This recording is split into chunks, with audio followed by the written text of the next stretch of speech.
Welcome to the Buddhistisches Berlin podcast. Join us for live recordings from classes, insightful talks, and guided meditations.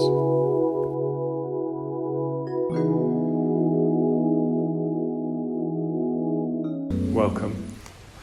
And I'll just start by celebrating and probably embarrassing a friend. So nice to have Tara Palita back here.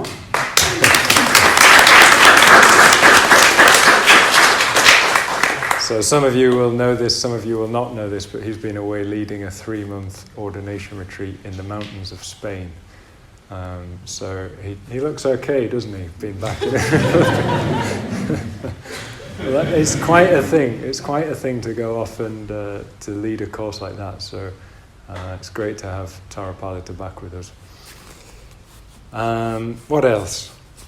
Yeah, so I'm giving a talk this morning. This weekend, actually, it's a special occasion. So we're celebrating what we call Dharma Day. So the full moon day, I think, is Monday, isn't it, this month? Full moon day of July. But the closest weekend to the full moon day of July, we always celebrate what we call Dharma Day. And the Dharma, just to be brief about it, the Dharma is the word we use to describe both the teaching of the Buddha and the truth that the Buddha's teaching opens up. So we're celebrating that this weekend. So before we launch into that, this is a reminder for myself in some ways. But those of you who've been coming along for a little while by now will know that practicing the Dharma, practicing the Buddha's teaching, what it often does for us is give us a kind of mirror. So if you've done the meditation this morning, probably what you found is you sat down with a certain state of mind, and then it was like something got revealed in the mirror. You tried to bring attention to the breath, and then your attention went somewhere else, and the practice was giving you a mirror of what the mind does, or more specifically, what your mind does. Because your mind will be different from everybody else's mind and from my mind. So what we do in practicing the Dharma is we come into relationship with our habits. And that's been a bit of a theme for me over the last couple of days. On Thursday night, I went to my first ever singing workshop in order to explore how I use my voice and what the habits are around my use of the voice, which was really interesting. And we did this exercise in the workshop where at the beginning we had to walk around, and anybody that we saw there, we had to stop and say, "Hello, my name is Padmasagara," and they then said, "Hello, my name is such and such." But we had to do it with an awareness of our body to see what we do when we say hello to people. And it is bizarre, like the things I do when I say hello to people, kind of nodding, like, "Hi, yeah, my name's Padmasagara," moving the head around, completely unaware of it. And then at the door today, welcoming people, it was all coming back. Like, thing with the head. And what's really interesting is when you become aware of the habit, and you can start to stop allowing it to kick in, it's really uncomfortable. Because we do those things for a reason, don't we? We have habits for a reason. Some kind of self-protection of some kind, probably. So when we stop doing that, it feels better in a way, because there's some relief and awareness. But it's also uncomfortable, because we haven't got the new way of saying hello yet. The new way of being in the body when we say hello. And I'm saying all that because I've discovered in the last 24 hours that I have certain habits around preparing talks that I just was not aware of. So yesterday, preparing the talk, I started to see, maybe it's because of the singing workshop, I started to see the images my mind produces and how they're often about other people and how they will receive what I'm saying. Whether, like, it will be brilliant and Padmasagara is so great at giving talks. And I can see people kind of doing this. Or I can see the opposite, people kind of not impressed at all, bored, doing other things. And that's all playing into how I'm preparing the talk. And it's mad, isn't it? Like I don't need to do any of that. But to some extent I can't help it. But yesterday I felt, I've seen something there. There's a habit that can just drop away. So it's interesting because I'm sat here now and I'm feeling a bit relieved. Like, okay, good. I don't care what you think. Or not quite in the same way. But I haven't got the new way of doing it yet. So I'm also, there's an edge. Like, haven't quite got the new way of doing it yet. So I've written at the top of my page here, now, which is a reminder just to be here and try to be present as I'm speaking and not worry so much about what you will think of it at the end or, what that edge feels like now. So let's see. Long introduction, but that was my introduction. So, as I said, we are celebrating this weekend Dharma Day. There'll be a whole festival day tomorrow, which Dharma Sara will say something about at the end. But I wanted to speak this morning also about the Dharma, what the Dharma is, how we approach it. To do that, because we're talking, as I said, about the teaching of the Buddha, how he communicated the experience that he had in such a way that other people could also have that similar experience, that same experience. So we're talking about the Buddha's communication, but the communication of what?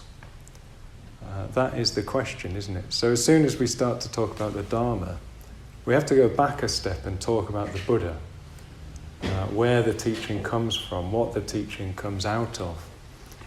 So Buddha Day, some of you might have been here, was back in May. So the full moon day of May is when we celebrate what we call the Buddha's enlightenment. So in terms of what the Buddha communicated, we've got one word already. So he communicated enlightenment. Something about what enlightenment is and how to realize it. So what is enlightenment? There's a clue, isn't there? Light. So it's something to do with light, kind of illumination, we could say. Often we talk about it in terms of seeing the truth.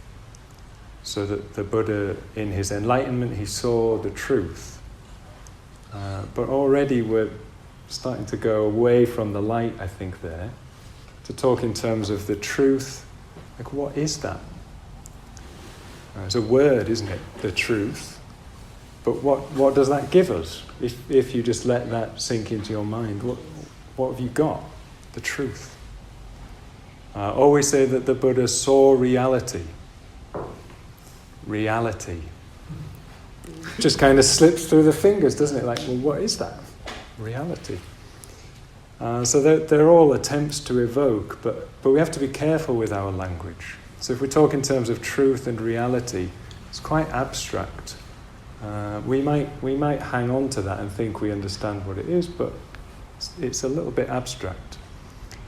So often when we talk about the Buddha's enlightenment, we can also use metaphors. And maybe metaphors help us get a bit more of a sense of what it was like for the Buddha. So I'll give you a few examples, which I haven't picked at random. You'll see why later. But the Buddha once spoke about his enlightenment as being a state of freedom. So again, another word. Freedom, the traditional word for this is vimutti. So it's not an ordinary freedom. It's not like he just had a bit more choice in his life. It's more freedom from any limitations, anything that held him back. But he described that as a taste of freedom. Taste of freedom. So we've got something more metaphorical there. The taste of freedom. And he described how that taste of freedom, it was just like how the great and mighty ocean has a single taste, the taste of salt. So the Dharma, the truth that he'd seen, had one taste, the taste of freedom. So he's using both the sense of taste, but also this sense of a great and mighty ocean. So the Buddha's enlightenment's like an ocean. It works more for me than reality, that he saw reality. It's like a great and mighty ocean. In another metaphor that is used quite regularly, 45 times in the Sutta Nipata, I looked it up yesterday, is that the Buddha had gone downstream. It's nice on these hot days, isn't it? He'd gone downstream, so he'd entered the stream, the current of the water then carried him, and he'd gone downstream. Everybody else is still around here, kind of paddling, but the Buddha's gone. He's gone downstream. In another metaphor, the Buddha gets described in one place I'm aware of as a flood stopper. Yeah. So a flood stopper or a flood crosser. So the one who has crossed over a flood. So this great deluge, just water everywhere. The flood is kind of a metaphor here for the flood of craving, the flood of ignorance, the flood of wrong views about things. Just everywhere, this flood water. But the Buddha was one who had got across that flood, or had stopped it, had completely stopped it. So these metaphors, you'll notice they're all about water. So an ocean, a stream, a flood.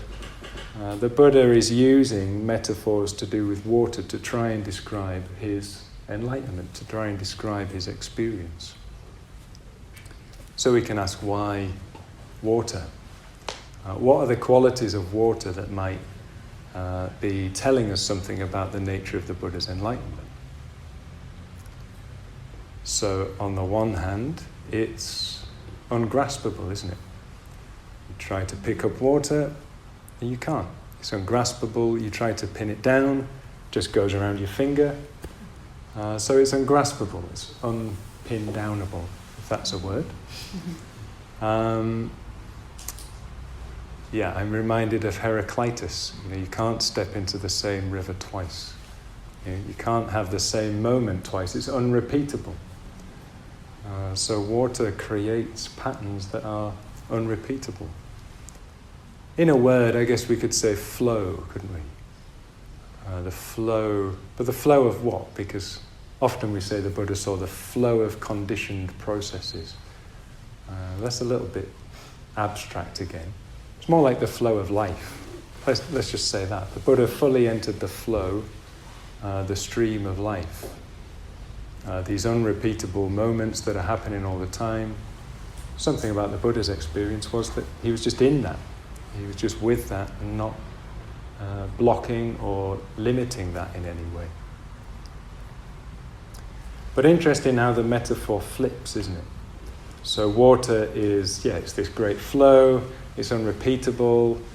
We might even think in our minds when we bring water to mind, like light on it. It's sparkling, it's bright, it's beautiful.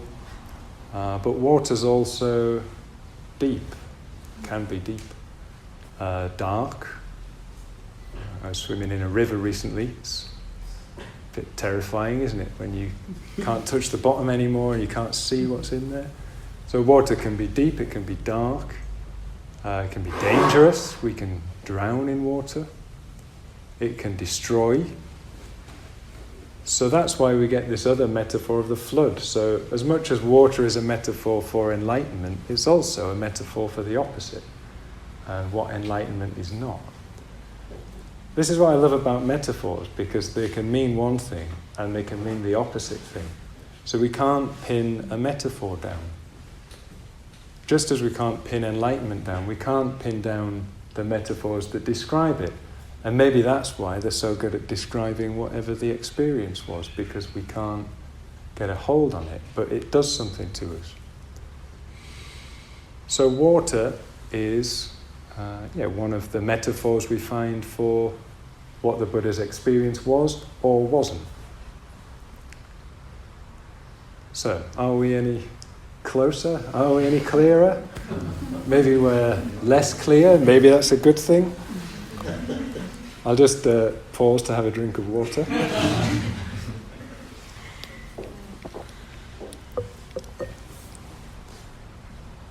Yeah, so maybe we do edge closer if we start to talk in these terms. Water is also used as a metaphor to describe the Dharma. So as much as it can be used to describe the Buddha's enlightenment or evoke the Buddha's enlightenment, it's also used in the evocation of what the Dharma is, so what the Buddha's teaching was. So if his experience was something like water, the way he communicates that experience, we can employ water as a metaphor to explore that. So we'll come to that in a moment, but the story is that the Buddha was enlightened under the full moon of May, beneath the bodhi tree in what is now known as Bodh Gaya. And he has this experience, whatever it was, however we might describe it. And he wonders whether to teach or not, whether it can be communicated. Who knows what this was like in the ocean of the Buddha's mind, the kind of ripples and waves. But we get told in the old texts that there was this moment where he wondered whether it was worth teaching, whether other people would understand it. And at that point, a god appears before the Buddha, one of the many gods of Buddhist mythology, and he pleads with the Buddha to communicate what has happened, to tell other people what has happened. And he says there are some who will understand it. There are some with little dust in their eyes who will be able to see. And the Buddha then, we're told, had this vision. So he looked out in his imagination, he looked out at people in the world, and he saw them as being like a great pool of lotuses, a great lake with lotus flowers growing out of it. So we're back in the water here, aren't we? The Buddha looked out and he saw people as being like lotuses in different stages of development. So some were still deep in the water, that kind of dark, swampy water that lotuses like to grow in. They're kind of stuck at the bottom. Others are kind of pushing up, trying to force their way out of the water. Others had come out on the top. Maybe they were still a bud, ready to open. So the Buddha could see that, okay, everybody has the potential. Everybody could flourish, could flower. And with that, he decided he would teach. He would go and try and communicate what had happened to him and how others might allow that to happen for themselves. So he sets off, and he thinks about, first of all, his old teachers. So he had 2 meditation teachers, but he realizes that they're not around anymore, so they've died. He knows that somehow. And then he remembers his 5 former friends. So before he was enlightened, he'd been practicing with 5 friends, very austere kind of self-punishment. And the Buddha felt, actually, this doesn't work, and he went off to do something else. But he remembers these 5 friends, and he thinks, well, maybe they will understand. They were helpful to me. Maybe I can go and be helpful to them. So he finds these 5 companions in the deer park at Isipatana, and that's where he gives his first teaching. So I wonder what that was like. It's very tidy in the texts. The Buddha kind of turns up. At first they don't want anything to do with him, but as he gets closer they can't kind of help it. They can see something's happened. So they make a seat and he sits down and he starts to talk with them. And in the text, or one of the texts, it says, the Buddha taught them the 8-fold path, the 4 noble truths, and the not self-characteristic.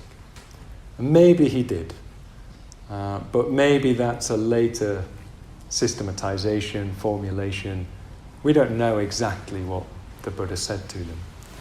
There are other texts where it doesn't say at all. The Buddha's there and he just keeps telling them, he just keeps saying, listen, The deathless has been attained. Another metaphor. He'd attained the deathless, and he will teach them. And he just keeps saying that, and then at some point it says, and he did, and they all gained enlightenment too. So. Which I quite like. It's not saying what it was, but you can sort of have a sense of it somehow. So we don't know exactly what the Buddha taught. But he did say a lot about the Dharma and what the Dharma was in various places. And one of the metaphors, as I've said, that he uses for that is, again, water. So there's a famous parable that the Buddha gives to describe what the Dharma is, what his teaching is. And that's the parable of the raft. Anybody heard of it? Oh, a few. Yeah, less than I expected. I thought this might be more. Okay, good. People were just shy to admit it in case I asked them. So the parable of the raft. The Buddha says to a group of his followers, I forget the detail of the context, sorry. But he says to them, if suppose somebody got to a great deluge of water, a great flood of water. So we're back with the flood. There's water everywhere, they're stuck on one side, and they want to get to the other shore. They want to get to the other side of the river. What would they do? Well, they'd go and they'd get some branches from the trees, they'd get some vines, they'd get leaves, they'd get moss, and they'd build themselves a raft. And they'd use that raft to swim and paddle and help themselves get across from this side to that side, to the further shore. And he says that's what the Dharma is. My teaching also is a raft. You get this teaching, you get this teaching, you get this teaching. You put that together and it helps you to cross over the flood. The flood of all those difficulties, all those problems, all those tragedies, all those frustrations of the human condition. The raft, the teaching is the raft that helps us to cross from one side to the other. But, he says to them, when a person gets to the other side of the flood, what would they do with the raft? Do you think that they would pick it up, put it on their backs, and kind of walk around with it? Or would that just be a bit silly? He doesn't say it quite like that. But that's the question. What would they do with the raft? Would they pick it up and carry it? And of course his followers say no, they wouldn't, of course. They'd leave it on the shore. And the Buddha says, yeah, and the same is true for the Dharma. So the same is true for my teaching. It's a raft that gets you from this shore, kind of unenlightenment, to the further shore. It gets you across to the other side. It gets you to enlightenment, but you don't then hang on to that teaching and those pieces and the raft. So, that's the parable. A couple of things that I want to draw out of that. Maybe we'll have time for some questions. First of all is the fact that a raft is needed.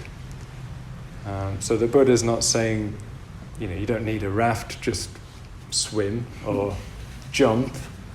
He's saying, no, a raft is needed. So there is a flood. There is this flood of all these things that we'd rather not have, including our desire not to have them.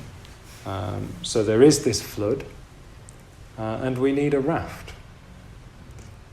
So I'm pretty convinced on this point that I need a raft.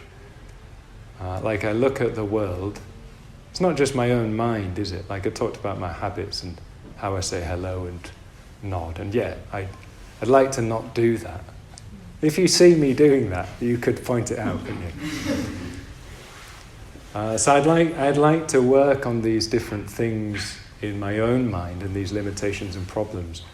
But I look out at the world and I don't want to put a real downer on this nice sunny day, but there's some pretty horrible stuff going on. And actually there has been all of my life. And there probably has been in the time of the Buddha too. He wasn't afraid to say that. So shit happens, doesn't it? Excuse my language. Stuff happens that is completely out of our control and is horrible and is like a flood. And what are we supposed to do with that? It's like we haven't asked for that. We haven't, in many cases, we haven't directly caused a lot of this stuff. So what are we supposed to do? I mean, maybe that's why you're here. It's definitely part of the reason why I'm here, because I need to know what to do, or I want to know what to do. What can I do to help that, but also just to deal with that, just to bear that? Because it's going to go on, isn't it? That's clear enough, and it's also what the Buddha said, that we live in what he described as samsara. So what can we do? Well, at least we can start building a raft. So you can do that in your own way. Maybe coming here is giving you a piece of wood, or it's not a very attractive image, is it? But maybe it's giving you a plank or some mud to put in there. It can be a bit messy here. But maybe it's giving you something that helps you on your way, swimming across and making sense of it all, and dealing with it all and making something better of it all. So for me, that's certainly the case. That's why I've stuck around all these years. I feel that the Buddha's teaching is a raft that has been working, that I can at least get so far across the flood. It's better. Life for me is better with the Dharma as a raft. Yeah, I can say that 100%. Yeah. Might not be the raft for everybody, but for me, life is better with that. It does give us a problem though, doesn't it? Because then we need to know what the pieces are to put together to build an effective raft. I have no raft building knowledge whatsoever, so if I were to get bits of wood and try to, it wouldn't float. And the same was true when I came along to Buddhism. I didn't have a clue, really. I didn't even want to be a Buddhist. I just wanted to learn to meditate. So I'd not read anything. I'd never met a Buddhist, I don't think. Hadn't studied Buddhism at all. So I had to learn that. So I've been learning that for 13 years now. And it's been a lot of work, actually. Coming along to Buddhist centers, going on retreat, studying things, discussing things with people, making mistakes. So it's been a lot of work, but it's been, as I say, positive and good. But that work, the question is what are the pieces we need and what are the pieces we don't need? If we try to put everything that Buddhism offers us together, it's going to be a pretty big raft. Might sink. So Buddhism can be confusing. It's 2,500 years old. It's spread across the globe.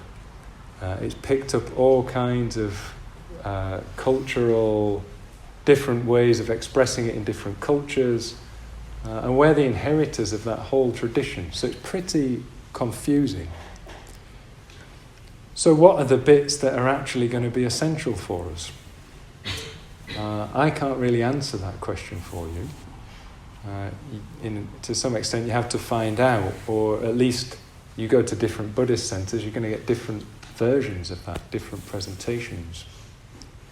Even if you come here, you will get one week somebody talking about ethics, the next week somebody talking about art and images and Buddhas with 1,000 arms and things like that. So even just coming here, there's some scope for confusion.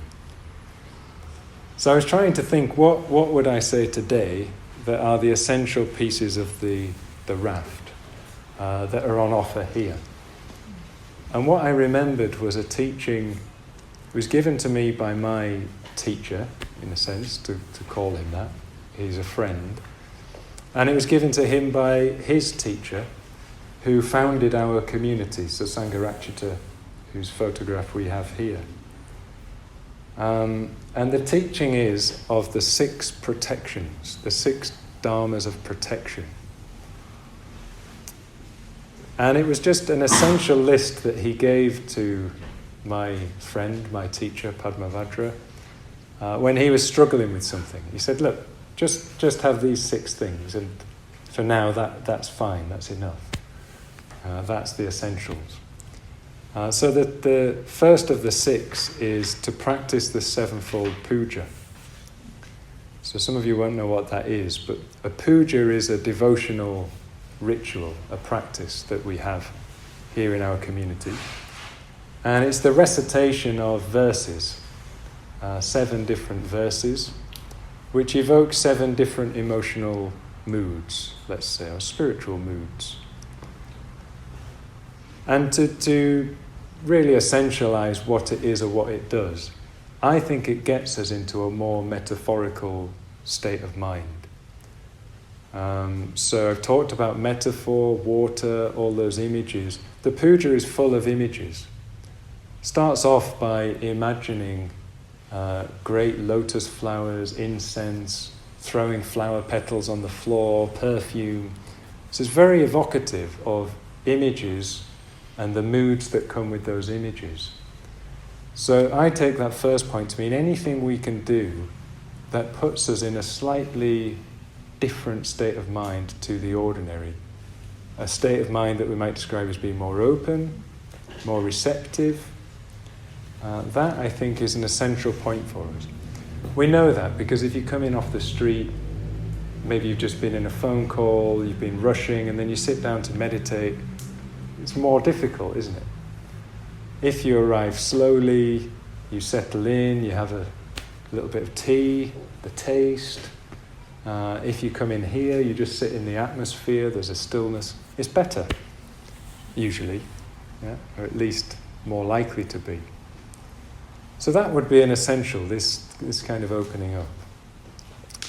Another 3 essentials, which some of you will be familiar with, are practice the 5 ethical precepts, meditate daily, and study the Dharma. So this is the classic formulation of the Dharma as a 3-fold path. So we have 5 ethical precepts, kindness, generosity, simplicity, truthfulness, mindfulness. Practice those things all the time. We have meditation, mindfulness of breathing, metta bhavana, one of which we did today. And studying the Dharma means reading about it, discussing it, talking about it, really trying to clarify what the Buddha did say, what the Buddha taught. How can we interpret that? How can we put that into practice in our lives? Study is a big word, but we're doing it now, in a sense. We're talking about it. So what are the others? That's 4. Meeting spiritual friends. Yeah? So meeting spiritual friends, other people who are on the same path as you. We really emphasize that in the Triratna community. It's really hard to do it alone, isn't it?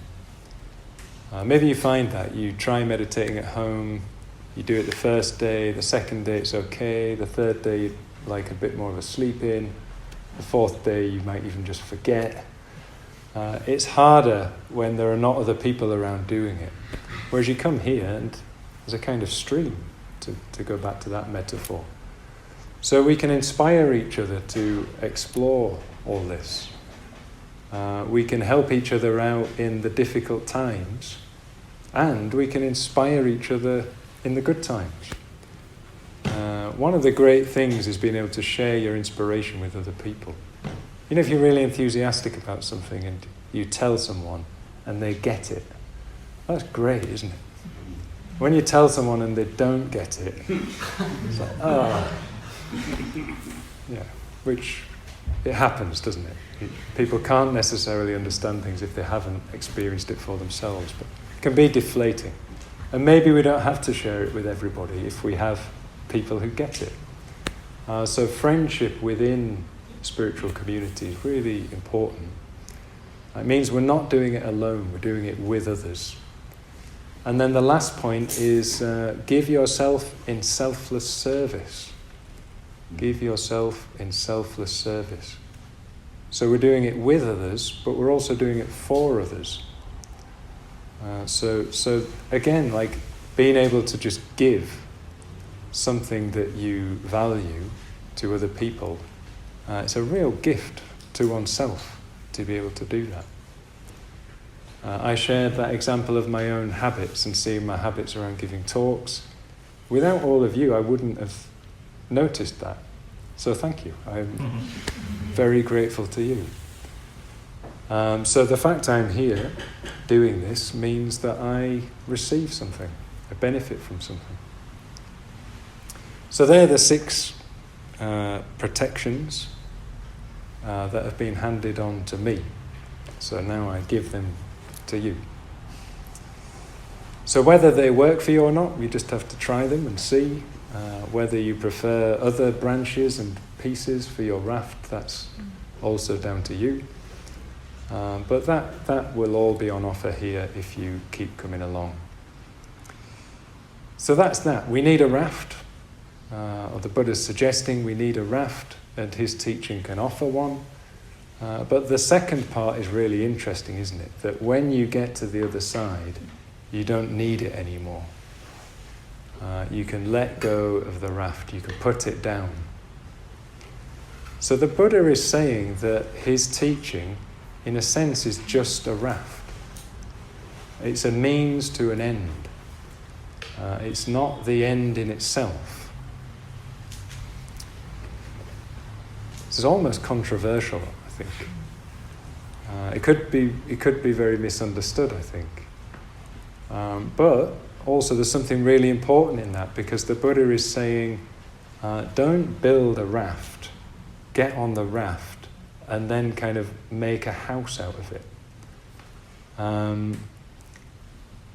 I've noticed in Germany you have those things on the river, don't you, that are like floating house platforms. I've never seen one before.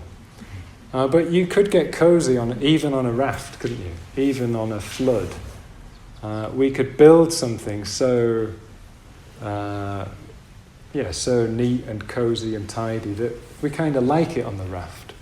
And we forget about the other shore at all, and we just stay kind of bobbing around on the water. So the Buddha is giving us a warning not to turn the raft into something we then get attached to, that we identify with. So I would say I'm a Buddhist. Yeah?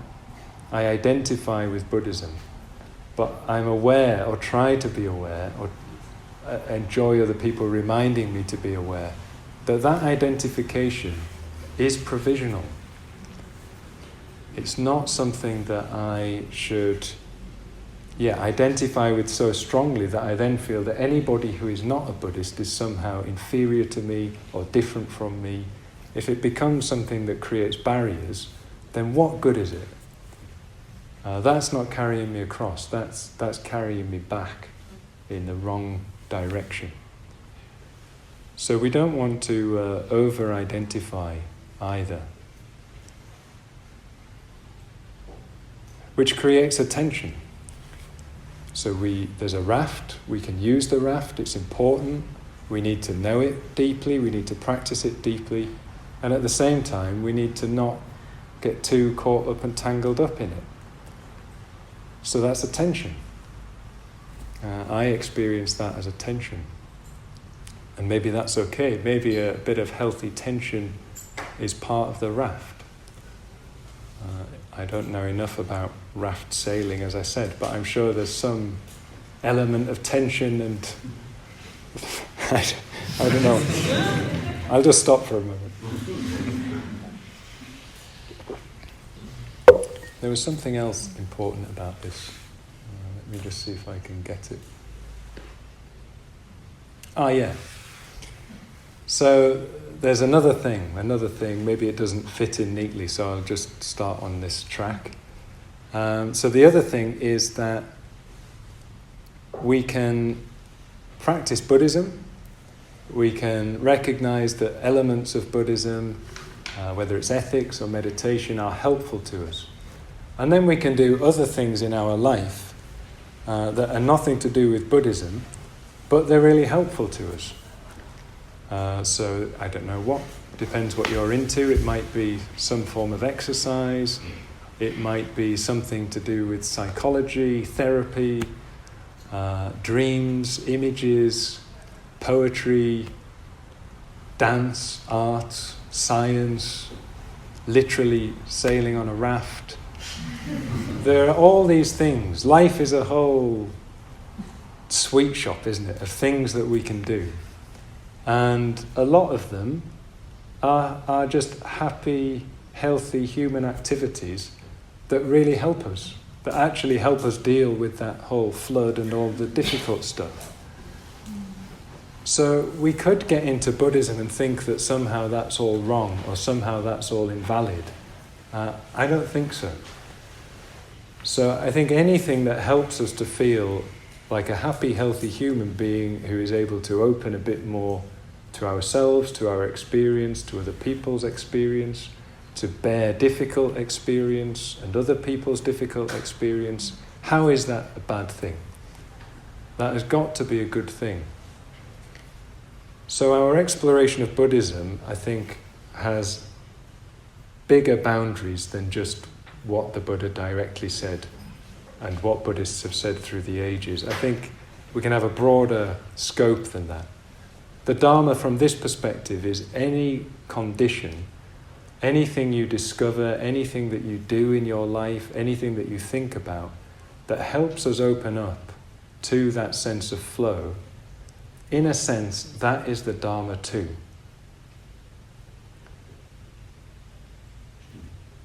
Again, that could be misunderstood. So I'm not just saying Buddhism and everything else is the same, but if something is a condition that helps to open things up, in a sense, that is part of the Dharma. Might not be what we would call Buddhism, but it's, in a sense, dharmic. There's a element of Dharma to it. But one thing we have to be really careful of with that is knowing, how do we know that something is good for us? How do we know that it's opening things up in the right kind of way? How do we actually know that? So we can test it in our experience, can't we? Does it lead to a state of greater peace, a state of less agitation, less frustration, more of a closeness with other people? So we have to test it in our experience. But again, there's a tension between what we might do in a Buddhist sense, what we might just do in a happy, healthy human being sense. And again, I still experience this as a tension.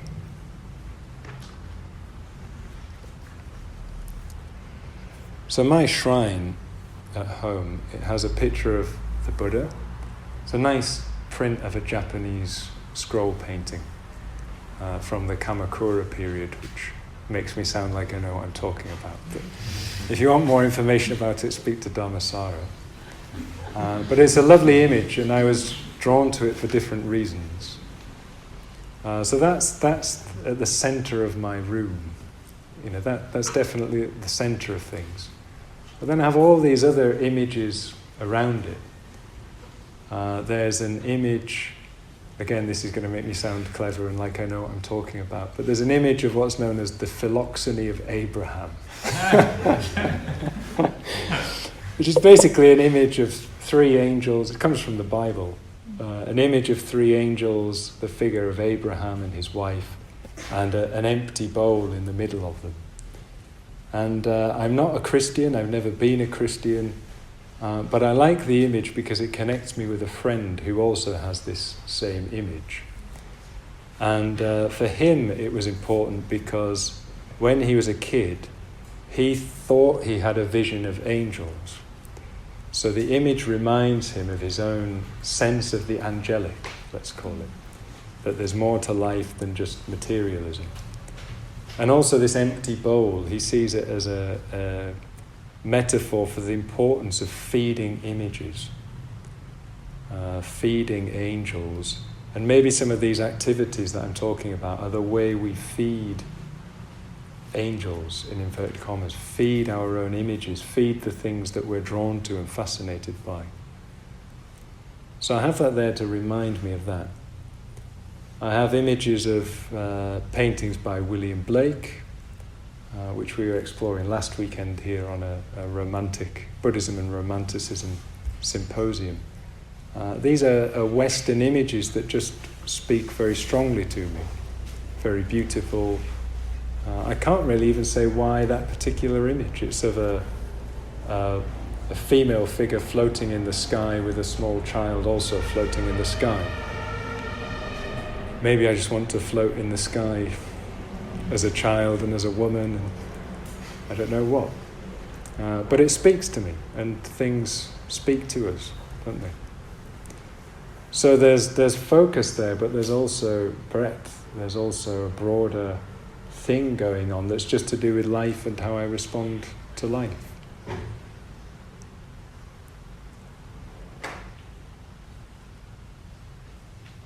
So I'm kind of running into a dead end now. That's okay, isn't it? Maybe I just want to jump in the water and go downstream and leave the talk there. Let me read you a poem. The last time I gave a talk, I had this poem to read at the end, and it just didn't seem right. Maybe it's not right now, but maybe it's just a nice poem. It's called Hokusai Says by Roger Keyes, an American poet. Hokusai is the Japanese printmaker, isn't he? Yeah, so you'll probably all be aware of that famous print he did of the wave. So this huge wave coming from one side, 3 boats in the middle of it, and Mount Fuji, through in the distance. So it came to mind thinking about these water metaphors, just this huge wave. And Roger Keyes, I think, was an expert on Hokusai, and he wrote this poem about Hokusai's painting. So I'll read this and then we'll stop. Hokusai says, look carefully. He says, pay attention, notice. He says, keep looking, stay curious. He says, there's no end to seeing. He says, look forward to getting old. He says, keep changing. You just get more of who you really are. He says, get stuck. Accept it. Repeat yourself as long as it's interesting. He says, keep doing what you love. He says, keep praying. He says, every one of us is a child. Every one of us is ancient. Every one of us has a body. He says every one of us is frightened. He says every one of us has to find a way to live with fear. He says everything is alive. Shells, buildings, people, fish, mountains, trees. Wood is alive. Water is alive. Everything has its own life. Everything lives inside us. He says, live with the world inside you. He says it doesn't matter if you draw or write books. It doesn't matter if you saw wood or catch fish. It doesn't matter if you sit at home and stare at the ants on your veranda, or the shadows of the trees and grasses in your garden. It matters that you care. It matters that you feel. It matters that you notice. It matters that life lives through you. Contentment is life living through you. Joy is life living through you. Satisfaction and strength is life living through you. He says, don't be afraid. Don't be afraid. Look, feel, let life take you by the hand. Let life live through you. Thank you.